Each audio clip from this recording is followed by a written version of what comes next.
feel like Harvey's been traveling like from across the world, bro. Look at that shit. I'm finally back with another XG video, and this time I'm gonna go ahead and break down their dance practice to Something Ain't Right. If you guys didn't know, I'm actually invested in this group.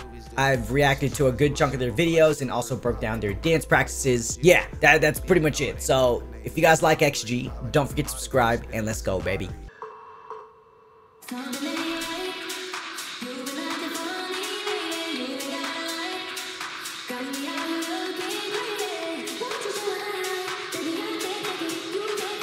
Nice.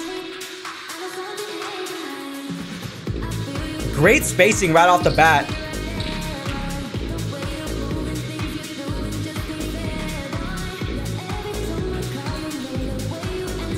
A lot of formation changes already.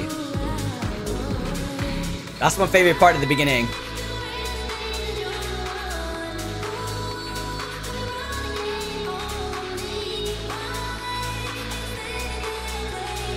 Great reveal with Julia there.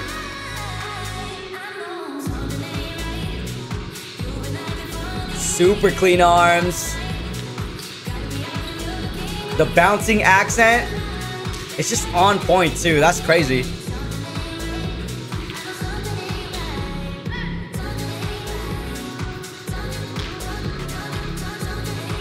Notice how they're really using the space that they have here.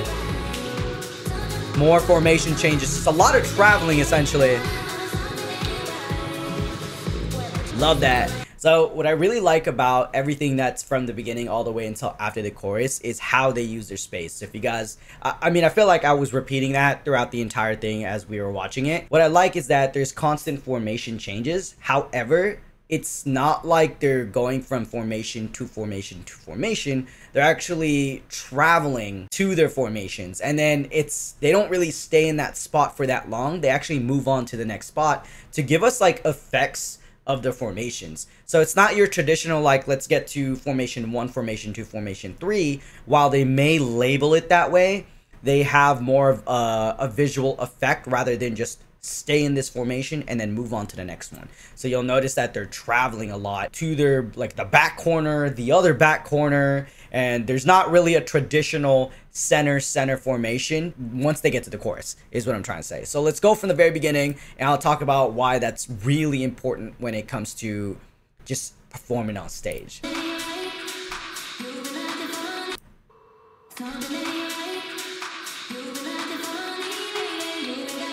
Great timing too.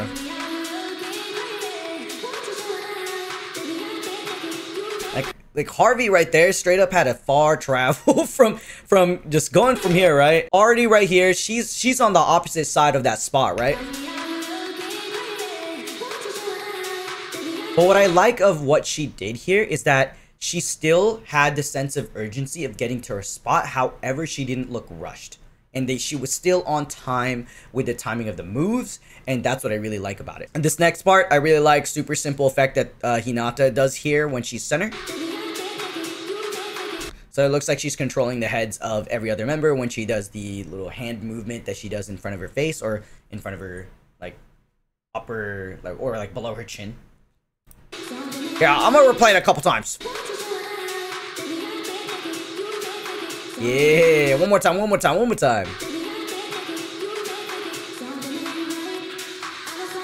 They always got some really good outfits too. Again, more traveling. Look at all of this. They just used the entirety of this side, and now they're over here. And what I like is that, again, I mentioned earlier, this isn't your traditional, let's move to formation 1, 2, and 3. No, we're gonna just intertwine and combine all these formations together to basically have this like ongoing formation change. Love that.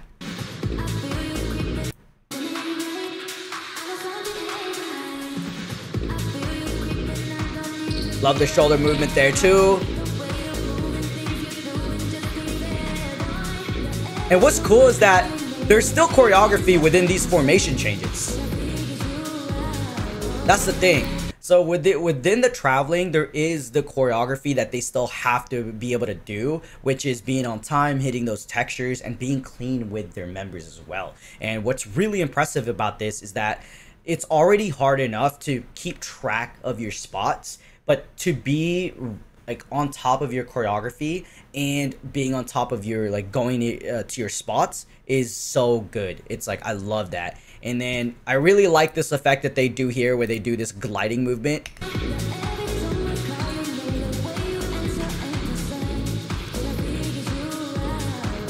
Like how they did that glide movement, and then by that second half of the glide movement they lower their levels to highlight coconut. And I'm going to point out another thing is the constant traveling of the formation change once more after this shoulder part. So this part right here, look at all this. They get to that diagonal formation somehow, right? Yet still keeping that choreography super clean. What I like is they followed the rhythm of that last part with the gliding move.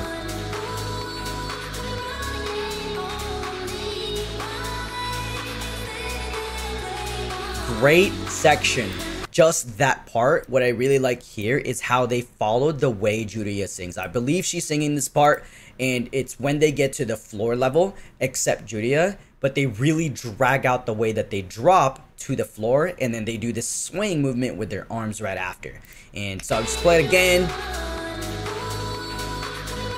I mean, they do it here too as well, actually.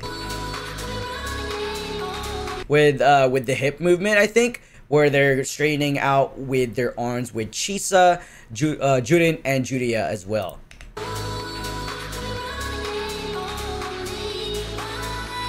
Oh, the timing. And so the reason why I like that a lot as well is because I love it when choreographers just match the way an artist sings. And you can see that. They visualize that for us. Love it. And the chorus, for the most part, really straightforward with the arms. And they're super clean hitting their lines. But what I like is that they're really hitting their pictures when they need to. Really clear pictures. More traveling within this formation. Really spread out, using the space around them.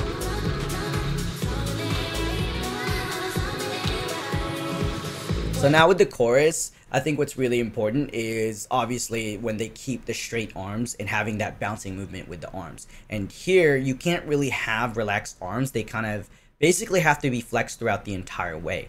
And also within the chorus, they have this bouncing accent after the arm part, and I think they also have to be on time for that, and obviously they are. On top of that, the second half of the chorus, they're traveling nonstop. How I want to explain it is that they're vibing out. They're vibing out, they're really using the space around them, and why this is important when it comes to performing is that sometimes stages have different dimensions, different shapes, right? And they could be small, they could be big, and especially if they're bigger, you want to try to use the entirety of the stage so that way you can really grab the attention of your audience. I love this like pink room that they got going on here.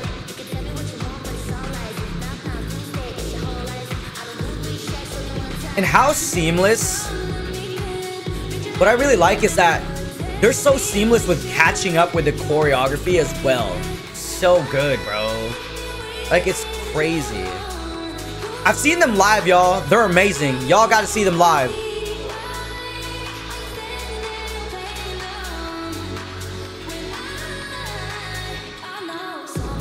I appreciate the second chorus a lot because they changed up the choreography here. In my opinion, I actually like the second chorus more in terms of choreo.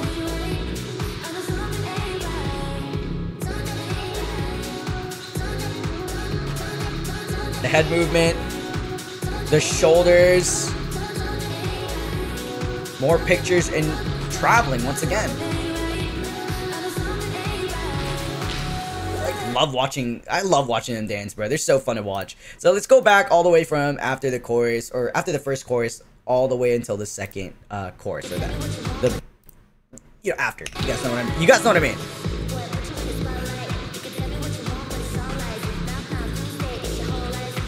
So what's really clever about how they did this is how they start to catch up with the choreo and how they place the members into their spots to catch up the choreo.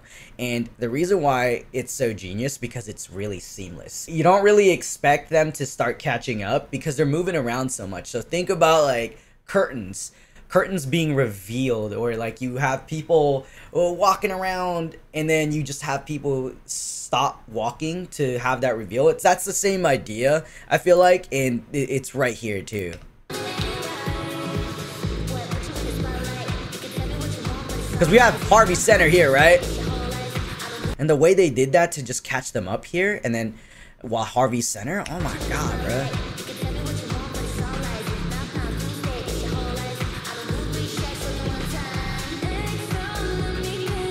I like how they match the spin with the way Harvey says one time, I think that's the lyric.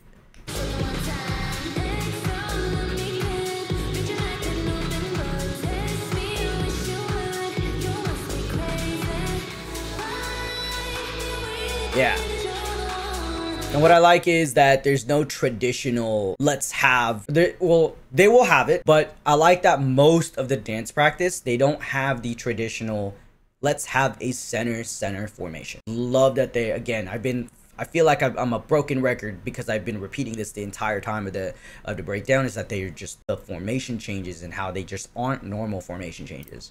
It's more of a traveling type of, you know what I'm saying?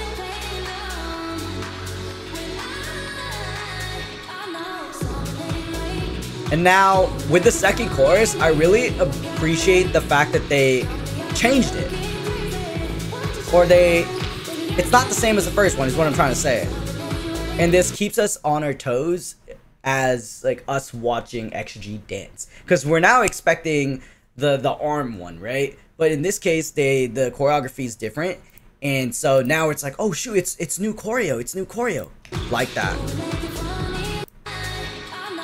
This one is more groovy based instead of picture based, so you'll see a lot more movement within their bodies, more footwork as well. Love that. Dude, this song is so vibey, bro.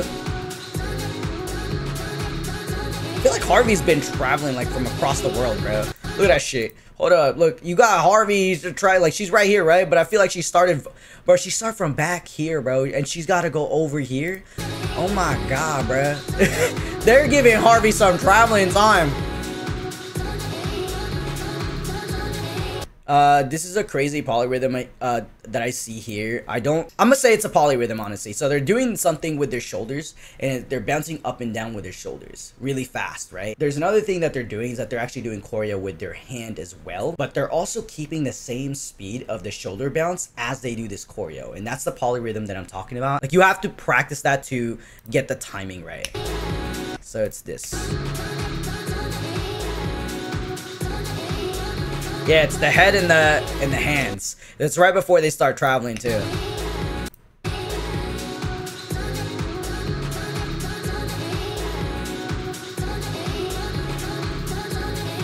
It's one of these. It's one of these.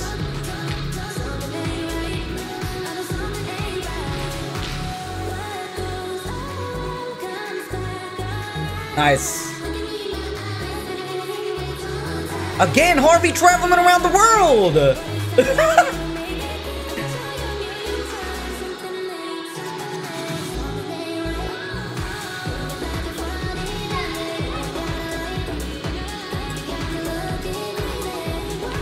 And again, even if they have this type of center formation, it's not even there for that long.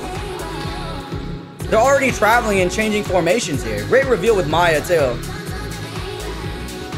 Another great reveal with Harvey here.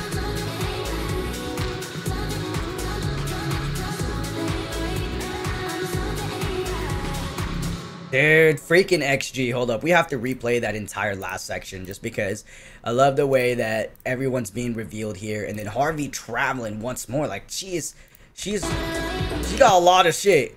So the thing with this entire dance practice, I think the difficulty of the choreography is still definitely there. I wouldn't say it's like as hard as their other ones. I would say what makes this dance practice probably difficult is the fact that they're changing so much formations. That's it.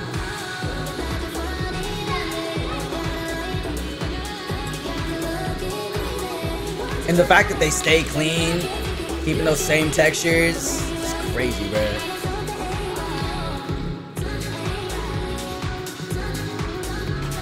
Great reveal with Maya. I think what's cool here is that they do a little bit of a scrolling effect. So they have the lines kind of go down.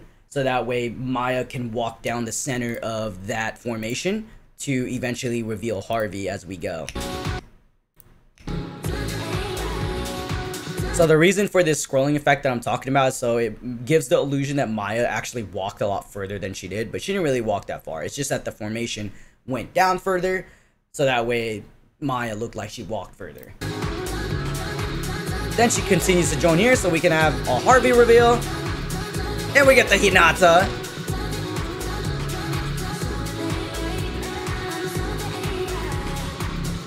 Dude, freaking XG. Y'all can tell I enjoyed the traveling part of this entire dance practice. I think that's probably what made this entirety of the dance practice harder, just because they're not necessarily doing choreography in like to the front all the time, but rather just changing formations all the time. So if you guys learned something from the dance practice today, and if you guys like XG, don't forget to subscribe. I'm out.